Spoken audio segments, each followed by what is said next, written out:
pengasuh pesantren Hidayah Susibian bersama keluarga. Semoga Allah panjangkan usianya, berkahkan kehidupannya, futuhkan ma'rifatnya sehingga mampu membimbing kita para santrinya juga umat. Amin. Segenap para alim ulama, para kiai, para asatidz, tokoh-tokoh agama, tokoh umat, semoga Allah takdirkan untuk mampu membimbing umat. Hadirin wal hadirat, terkhusus para alumni, putra putri, tua muda yang jauh dekat yang telah hadir di pesantren tercinta ini, rahimakumullah alaikum ajma'in, amin. Izinkan saya tanpa mengurangi rasa hormat untuk sedikit menyampaikan apa yang perlu disampaikan sesuai dengan undangan yang disampaikan oleh para panitia penyelenggara reuni pesantren Hidayah Susibian. Dengan duduk ini lumayan lelah, tentu permohonan maaf yang sangat kepada semuanya karena saya sudah yakin dan pasti ini menunggu lama.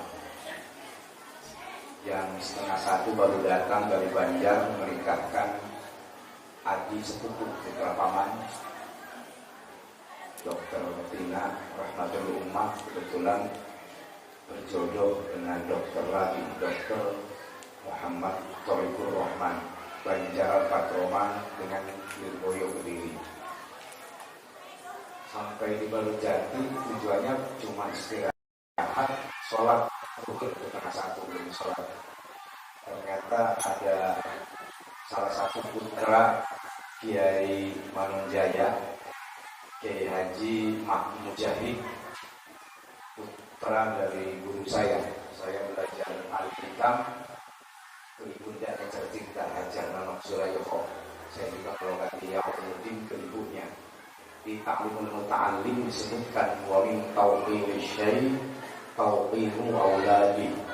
Salah satu cara menghormati guru adalah menghormati putranya, sehingga soal ada bagi saya karena misal panitia sudah SMS, sudah chat, acara dimulai Gus. Saya meninggalkan putra guru saya yang beliau selesai misi acara di Hamidah, himpunan alumni Tauluda, lalu berkenan rawuh silaturahim ke Balujati. Sangat tidak elok kalau saya sebagai santri dari orang tuanya meninggalkan beliau putra dari guru saya.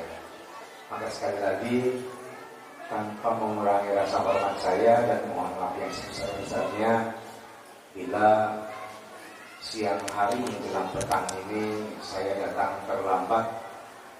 Sungguh bukan sesuatu kesengajaan, tetapi inilah takdir yang Allah tentukan yang terbaik bagi kita semua.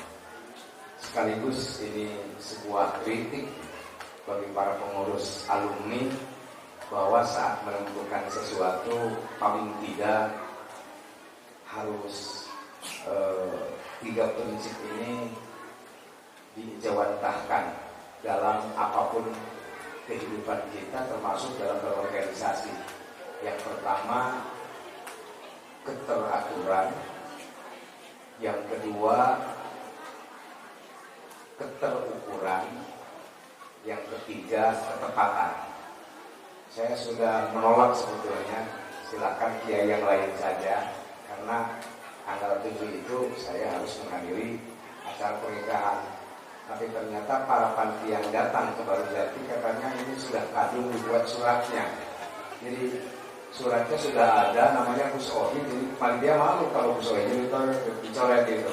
Ini artinya seul adab juga, kiai kok dipaksa-paksa. Tapi saya gak enak juga sama si mama gitu, kalau nggak hadir gitu. Akhirnya ya udah, kata saya pindahkan tidak di pagi hari tapi di siang hari, insya Allah saya akan berusaha datang. Ternyata usaha saya juga takdir menentukan lain. Itu tadi ada kiai dari Manunjaya. Akhirnya tidak sesuai. Kalau dari Banjar cuma transit, wudhu ke Jamban, ke WC lalu sholat, Mungkin saya sudah ada di sini jam 1 atau jam setengah 2 paling lama. Tapi sekali lagi, inilah takdir kita hari ini.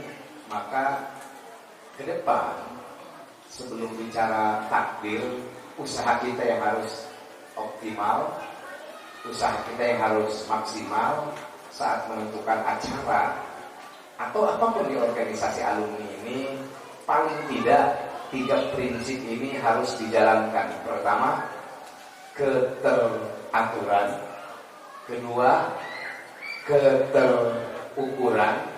Ketiga, ketepatan. Teratur, terukur, tepat.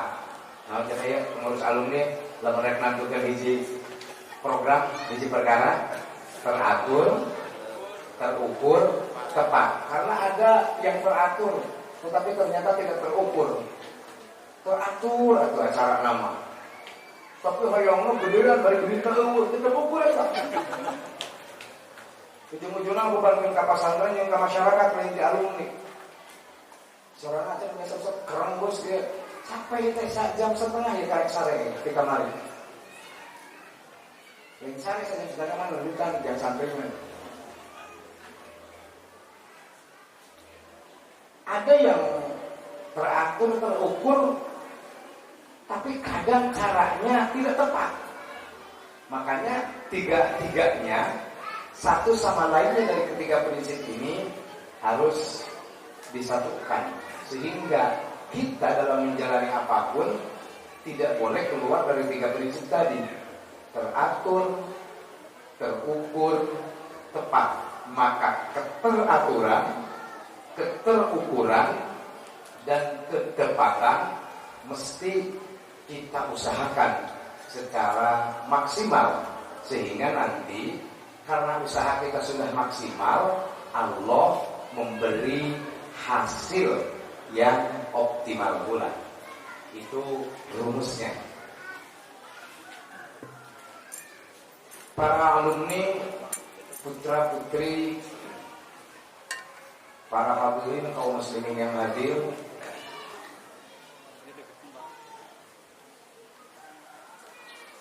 sebetulnya saya lebih suka kalau acara seperti ini itu karena bukan acara semacam seremoni saja ya, yang tabligh akbar atau apapun, itu ada dialog gitu, lebih tepatnya diskusi saja, ini kan lebih baik. Sehingga di alumni itu ada mic, saya tidak harus ngaji menyampaikan apa yang harus disampaikan, tetapi lebih baik banyak bertanya lalu menggali, paling tidak menggali dari pesantren Barijati, atau mungkin karena saya punya pengalaman di pesantren-pesantren lain, bagaimana kita beralumni, bagaimana kita berorganisasi, yang konon kabarnya ini masih baru ya di alumni Hidayah Musibian itu. Tentu embrio ini jangan sampai mati suri, karena tadi gagal memelihara dan gagal mengelolanya. Maka sekali lagi ini hanya tawaran saja ya. Alangkah lebih baik kalau saya tidak usah ngaji ceramah, karena itu sudah terbiasa di sini ceramah-ceramah, apalagi yang datang itu para habaib dan yang lain-lain. Dimana kalau siang ini kita dialog aja, diskusi tentang kealumnian, tentang pesantrenan, tentang kekiaian. Ini kira-kira setuju nggak? Setuju nggak? Udah dibiasakan dengan ngadengin hukum pasti kaki-kaki gitu. Coba ada mikir gitu, terus ada bertanya, yang saya bisa jawab saya jawab, yang tidak bisa saya jawab ya mau apa yang namanya juga tidak bisa. Sehingga tidak usah gengsi saya ketika saya tidak bisa menjawabnya. Kalau memang setuju, silahkan ada mic, tanyakan kepada saya apa yang harus ditanyakan. Dari alumni laki-laki, sebut nama, alamat, tahun berapa, angkatan berapa ketika nyantren di Hidayah Musibian. Juga satu mic dari alumni perempuan, akhwat, belajar juga untuk bertanya, sing wanian, itu dari maksud bener iya. Sehingga apapun yang disampaikan nanti paling tidak jadi catatan bagi guru kita, pengasuh pesantren, juga para pengurus alumninya, yang bisa oleh beliau dan pengurus dijalankan pasti akan langsung jadi program. Yang belum bisa tapi penting itu nanti akan dijadikan bahan ke depan untuk dipikirkan, yang tidak bisa pasti akan disampaikan juga. Itu sesuatu yang mustahil atau belum mungkin dijalankan oleh Direksi Jenderal untuk saat ini. Pasti itu catatannya akan seperti itu. Maka anggap saja saya sedang membuka ruang untuk berdiskusi supaya semua alumni merasa memiliki pesantren ini, gitu. Ini yang harus kita bangun di awal. Baiklah, sebelum ada pertanyaan-pertanyaan dari penanya, saya akan memberikan prolog. Sekali lagi, ini dipersiapkan ya pertanyaannya. Lalu sebut namanya siapa, asal mana, angkatan tahun berapa di sininya. Sekali lagi, sebelum ada yang bertanya, saya akan memberikan prolog, pendahuluan terlebih dahulu. Imam Al-Ghazali, jelas saja, jelas teka ongkar kita awewe alus kamu lah alumni adalah karena santri abadi. Jadi ada alumni mas asal turun ngaji, turun ngaguru yang guru gitu. Santri abadi, abadi kan jadi santri dengan bedanya kegaluan di Sarawin. Sok sih disebut alumni jadi turun gitu ngaji. Yang jadi guru datang ke guru dari alumni sehingga tidak terikat lagi batinnya oleh guru dan oleh pesantren. Kan seperti di Barujati namanya bukan alumni. Di Barujati itu himpunannya namanya Pesan Mimbar, Perhimpunan Santri Pesan Mimbar. Miftahur Rahman Barujati, Perhimpunan Santri Abadi Miftahur Rahman Barujati, disingkat Pesan Mimbar. Jadi kan fosil. Fosil Alis. Wah, itu pembicaraan lagi tunjukkan itu. Halus sekali kiri kotoran untuk menunjukkan. Tepat tunjuk bisa nih. Prolognya begini ya. Imam Al-Ghazali dalam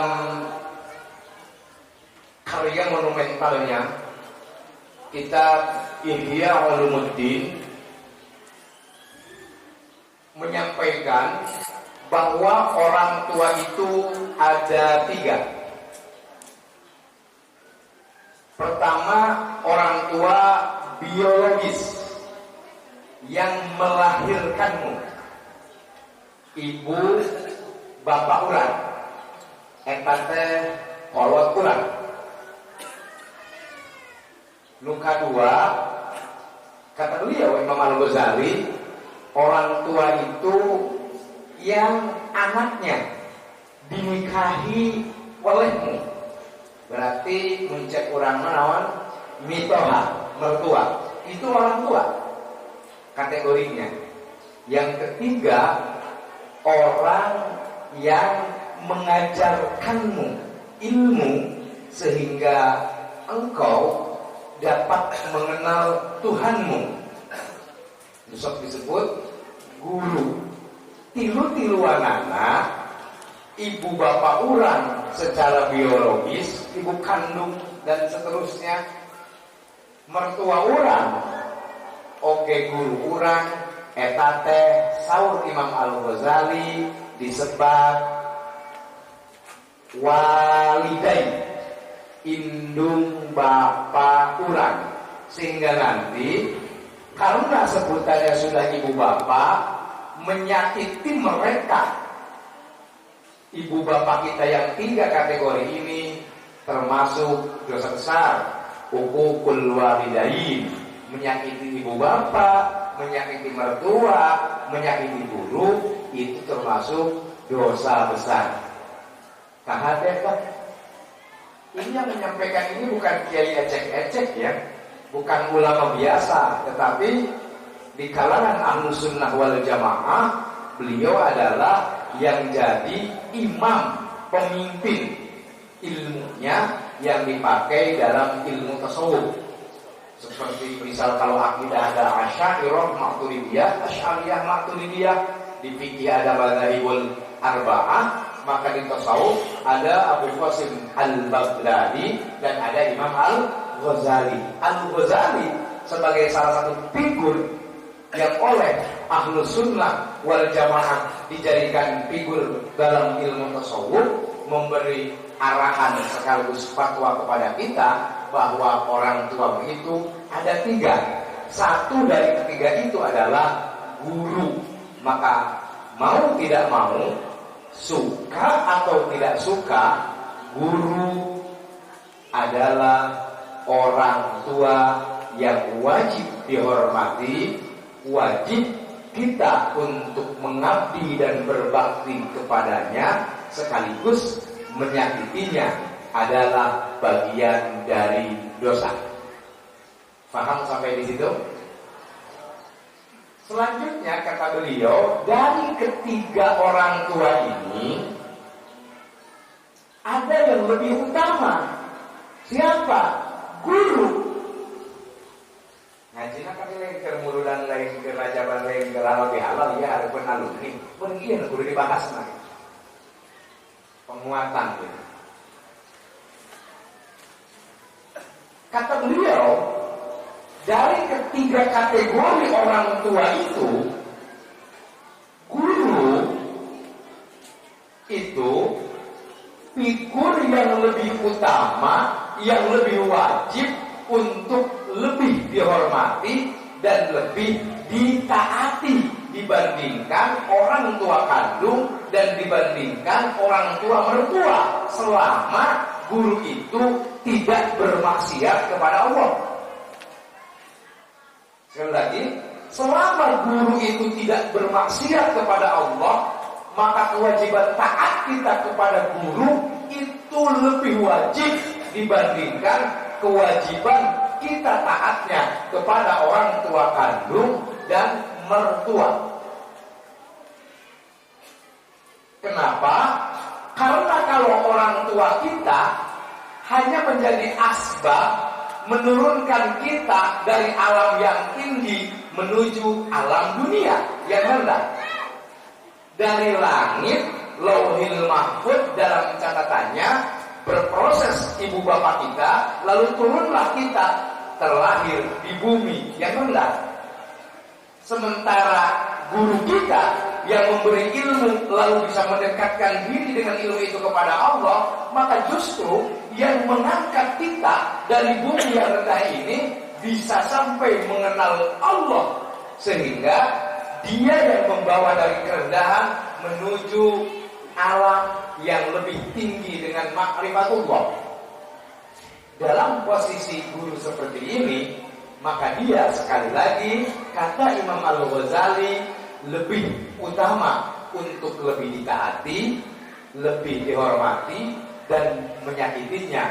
Itu sebuah dosa yang tiada terperi. Dalam konteks kealumnian, dalam konteks kesantri abadian, maka tidak ada istilah mantan guru. Seperti halnya seorang guru tidak boleh punya perasaan mantan murid. Emang bebe nek aya mantan guru mantan kepala desa nu aya mantan mah murid mantan, karena hubungan dalam keilmuan di ilmu agama dari dunia nanti sampai ke akhirat. Makanya para guru-guru mukhlis, guru-guru ikhlas jarang minta doa ke Allah hayang loba santri, jarang. Mun masih kena loba hayang santri eta can pati ikhlas. Kenapa? Karena berat nanti dia harus mampu bertanggung jawab membawa santrinya menuju surga. Dan dia bertanggung jawab bagaimana menjauhkan santrinya dari neraka. Sehingga tidak perlu ngadoa hayang loba santri. Tetapi saat kita ikhlas lalu benar bertanggung jawab, maka Allah pasti akan memberi guru yang seperti itu tanpa harus iklan, santrinya lebih banyak. Sehingga ujiannya nanti keikhlasan itu lain loba jiksaleutik. Seberapa sama kita menyampaikan ilmu kepada umat yang datang kepada kita. Kan hari lamun neangan makur jeung keur nawarkeun amanah. Gitu. Tapi lamun teu neangan Kita tidak sedang menawarkan amanah, mereka datang, ya kewajiban kita mengajarnya. Pun begitu, bagi santri-santrinya, keluar dari arahan guru, tidak mentaati apa yang diperintahkan guru, itu bagian jalan ketidakberkahan dalam hidup. Sekali lagi, selama guru kita bukan memerintahkan kepada kemaksiatan, maka di situ mutlak kita wajib taat dan tunduk atas perintah guru itu. Bahkan ketaatan dan kewajiban itu melebihi ketaatan kita kepada tunduk dan taatnya atas perintah ibu bapak yang melahirkan kita. Ini bukan kalimat hawa nafsu saya yang kebetulan jadi kiai, nggak ada, lain sama sekali. Dan kudu makai ulul huri ya ulumudin, jengkol mungkin di Aceh nyai nama. Cukup pakai ta'limul muta'alim dan hampir rata-rata hafal lah. Sahabat itu pernah musyrik sah. Sahabat itu pernah musyrik sah. Sayyidina Ali. Sehingga kalau sahabat yang itu rata-rata pernah musyrik lalu masuk Islam. Ketika disebut namanya, didoakan oleh kita, radhiyallahu anhu. Semoga Allah meridhoi. Karena Sayyidina Ali itu tidak pernah musyrik, maka memanggilnya berbeda ketika kita mendoakan karramallahu wajhah. Semoga Allah muliakan wajahnya. Itu versi terkuat karena tidak musyrik. Tapi ada juga yang mengatakan di antara para ulama karramallahu wajah itu karena Sayyidina Ali wajahnya tidak pernah melihat kemaluannya katanya dalam seumur hidupnya itu pernah ngajakeun menuju kehampangan, menuju lawan wae teu pernah ngajakeun ningali kana gagaduhan anak sehingga disebut karramallahu wajah. Ya kita tidak juga menyalahkan pendapat ulama ini. Siapa tahu benar dan siapa tahu dua-duanya benar gitu. Cuma yang lebih kuat karena Sayyidina Ali tidak pernah musyrik. Sayyidina Ali ini jelaslah yang dijamin masuk surga, salah satu ulama rasyidin, termasuk ahlul bait, ahli bait Nabi. Beliau di kitab Ta'lim sudah terkenal makalahnya, kata-katanya. Kata Sayyidina Ali, ana abduman allamani harfan wahidan. Saya adalah hamba dari seorang guru yang hanya mengajarkan satu huruf ilmu. Jadi sahuruf ilmu nu ngajar ka urang kelas Sayyidina Ali mah siap jadi naon aja hamba sahayana insya'a ba'a. Kalau guruku mau menjualku, aku rela, silakan aku jual. Wa insya'a aqtaqo. Apabila guruku mau memerdekakanku sehingga aku tidak dijadikan hamba saya, aku juga siap antara dijadikan abdi yang dijadikan jalan mereka, kedua-duanya pilihan mulia bagi seorang Sayyidina Ali. Lamun tingkatan ieu luhur teuing jeung kelas urang, da itu mah iman saha? Sahabat Ali, guru nage saha langsung Kangjeng Nabi Muhammad sallallahu alaihi wasallam. Paling tidak kita turunkanlah cara nurunkeun anak atuh masih teh dijadikeun hamba sahaya ge teu siap dijual jeung di buku mah ge alumni nu ngarasa masih di guru, alumni nu ngarasa pernah ngaji di pesantren kudu wani jibaku ngagedekeun ieu pesantren sesuai kemampuan masing-masing. Nu mampu kupikiran keluarkan ide-ide terbaik untuk kemajuan pesantren ini. Itu salah satu ketaatan. Dan itu salah satu ketakliman. Itu juga salah satu cara bersyukur kita atas nikmat ilmu yang Allah berikan lewat guru kita dan lewat pesantren ini. Yang punya materi, lakukan apapun sedekah terbaik, infak terbaik untuk kemajuan pesantren ini dalam bidang apapun, sehingga syiar pesantren ini tidak pernah redup. Karena bagaimanapun kita pernah yang bukan siapa-siapa, belum menjadi apa-apa, dibesarkan lewat pesantren dan guru yang ada di sini, sehingga kita memiliki ilmu walaupun hanya satu huruf, apalagi beribu-ribu huruf. Yang punya tenaga, kerahkan seluruh tenaga terbaiknya saat pesantren ini, guru kita di sini membutuhkan tenaga kita. Punya ketiga-tiganya, lakukan pemberian terbaik kepada pesantren alma mater kita ini, sehingga kita sempurna, menjadi sempurna santri yang layak mendapat barokah dari Allah Subhanahu wa Ta'ala untuk hidup kita dan keturunan kita, gara-gara kita berkhidmat untuk pesantren ini yang telah membesarkan kita. Dan pesantren bagian dari syiar agama Allah. Allah berfirman, wa may yu'azzim sya'airallah fa innaha min taqwal qulub. Siapa saja yang mengagungkan syiar agama Allah, maka dia adalah orang yang bertakwa dalam hatinya. Kira-kira hari pesantren syiar agama Allah lah ya? Tanda agama Allah lah ini. Pesantren tanda agama Allah lah ya?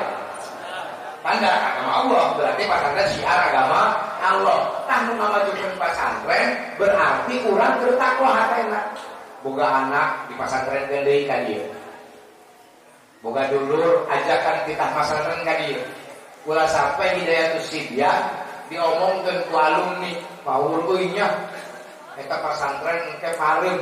Oh ngomong Paul pareum tapi anakna teu kadiekeun. Ari Paul teh cantian pesantren di Singapura mah kayak alhamdulillah di dieu nu setan engkong. Teu izin alumnina. Nauzubillah min dzalik wa nauzubillah manusia ya hayam. Kenapa? Karena nggak ada santri. Maka yang paling berdosa itu bukan kiainya, santrinya. Tidak mencarikan, tidak meregenerasikan santri di pesantren ini. Disinilah salah satu pentingnya ada wadah kebersamaan dalam alumni yang dibangun dalam 1 tahun sekali, misal atau 2 tahun sekali, tergantung kesepakatan diadakan reuni.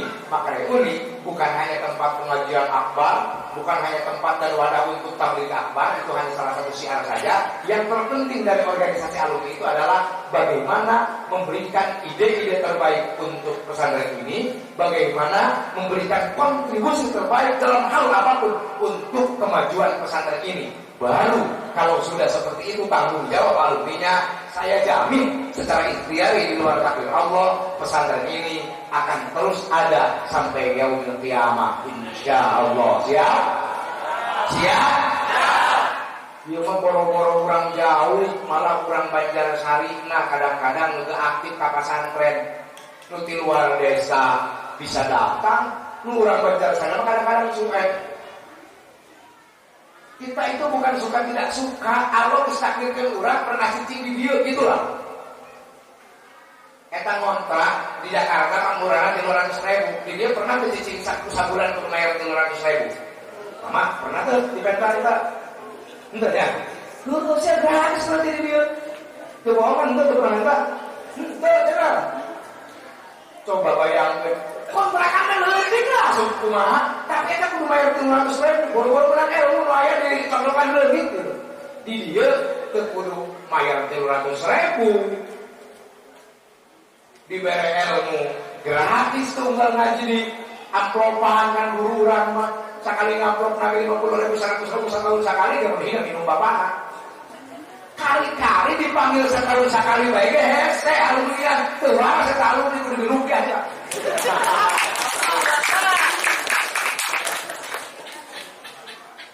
Coba aing keluar dari deui mulai semangat ya aing deui. Geus aing ka video hiji. Tadi masih leuleus di jalan dia. Aing geus aing deui. Mulai. Banyak ngomong aing ini.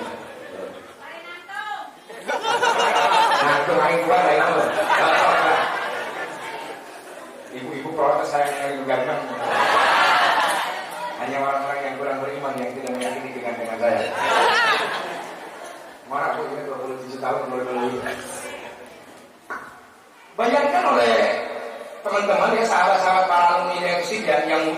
tua. Ketika kita punya teman itu tidak terlalu berperan dalam hidup kita. Cuma kita pernah berteman lah. Bisa jadi bahkan teman di pesantren. Mudah. Abdi badai nyepitan, abdi badai nikahkeun. Teu boga duitnya nggak hutang, karek kaundangan. Yang amplopnya 50.000, yang jinjingannya kadang-kadang mesti cukup 50.000 udah beas 2 kilo saudara kantung panas. Kira-kira 100.000 lah ya. Itu hanya untuk teman kita yang tidak pernah punya jasa kepada kita. Andai pun punya jasa tidak sebesar jasa guru kita dan pesantren kita.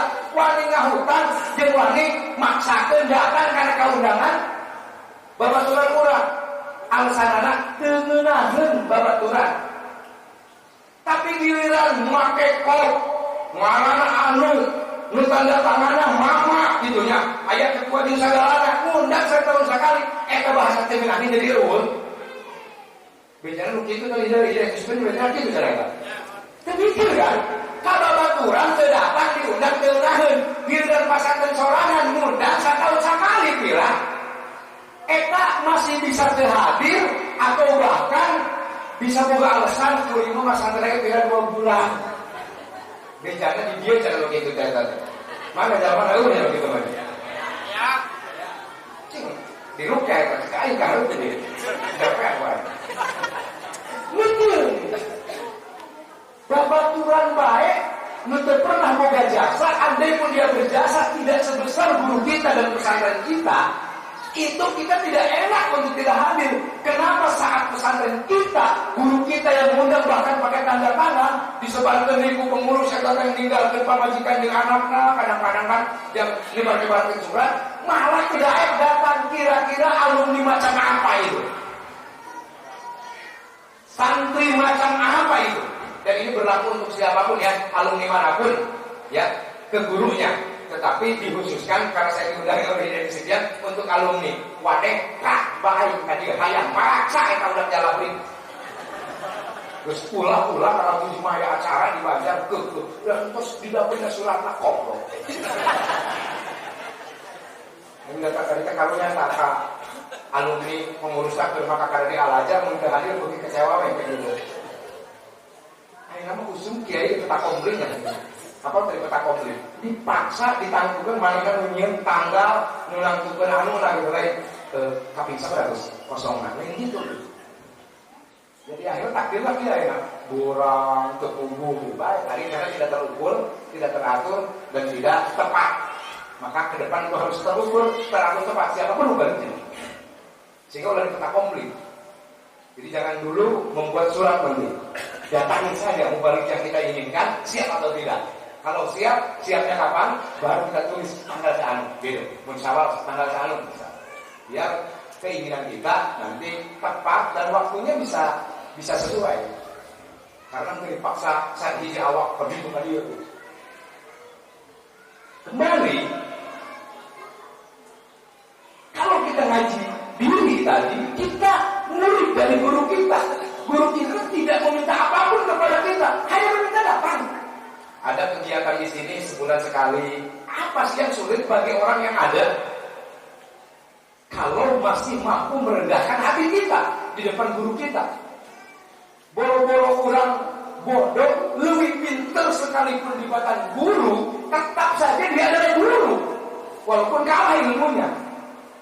Sehebat apapun Ibnu Malik yang 2000 bet jadi 1002 bet, tetap saja tidak akan mampu mengalahkan Ibnu Mukhti, gurunya yang mengarang kitab alat itu dengan 2000 bet. Sehingga mencaruta ka guru sekelas Ibnu Malik wae pas keur ngarang gara-gara ana edek ka guru langsung pohon kan ngegoler pingsan gitu lain. Pas keur nyebut kumaha baheula keur ngajar tapi amanya teu ingat fa'iqatan albiyata berimu langsung pingsan. Ini albiahnya mengalahkan Ibnu Mukhti. Pas keur pingsan wajana mimpi datang Ibnu Mukhtina kumaha pas nangin bina cek Ibnu Mukhti. Hah? Wal hayyu qad yadlibu al fan manjiti. Ya pantes yang masih hidup emang geus pae. Nu hirup mah bisa ngelehkeun. Sare bicara geus maot ge, poe mah geus pae gitu. Jadi andai pun kita lebih ilmunya dari guru kita, tetap kewajiban hormat, kewajiban taklim itu berlaku. Imam Asy-Syafi'i gurunya Imam Malik. Mun hitung-hitungan pinter dari Imam Syafi'i. Apa gara-gara Imam Syafi'i jadi mustahil dari Imam Syafi'i meninggalkan Imam Malik? Lalu kita hormat dan kita taklim kepada Imam Malik? Tidak. Bahkan Imam Syafi'i ngaji Ka'bah dan daerah Kufah di Basra itu atas perintah dari Imam Malik. Akhirnya Imam Syafi'i melebihi Imam Malik karena Imam Malik cuma dari sahabat-sahabat yang ada di Madinah, sehingga ilmunya dari sahabat Madinah. Sedangkan Imam Syafi'i dari Imam Malik, dari imam lain, termasuk banyak ulama yang ada di Baghdad, yang ada di Basra dan di Kufah, tetap hormat. Seperti hanya Imam Ahmad bin Hanbal tetap hormat kepada Imam Asy-Syafi'i sebagai gurunya. Ini yang ingin saya sampaikan, sehingga dari pertemuan reuni ini bukan hanya ramai kayak acara ribuan orang datang, tetapi rasa memiliki terhadap pesantren ini tidak ada. Lalu buat apa dana keluar besar sementara memiliki pesantren itu tidak ada? Jangan sampai kita sebagai alumninya merasa bukan siapa-siapa dan tidak terikat oleh guru kita, terikat batin kita oleh pesantren kita. Itu bagian su'ul adab, goreng tata krama, kebarokah yang enak, muntah di diri, diturun-turun, jadi jauh di pesantren, jadi jauh di ulama, jadi jauh bisa jadi tidak ibadah. Jangan-jangan karena kita orang tuanya jauh dari guru kita. Na'udzubillah. Itu saja ya yang jadi prolog. Nanti lebih baik silakan barangkali ada yang mau bertanya. Bukan barangkali, harus ya, harus bertanya sehingga saya bisa menambah khazanah wawasan kepesantrenan, wawasan kealumnian, wawasan pesantren dari menjawab pertanyaan-pertanyaan yang disampaikan oleh para hadirin. Semakin banyak pertanyaan, insya Allah semakin banyak ilmu yang bisa kita terima. Semakin kita yang bertanya, ya saya akan tutup dengan walaupun muafiq nanti. Karena ini udah asal sebetulnya. Mangga, sok.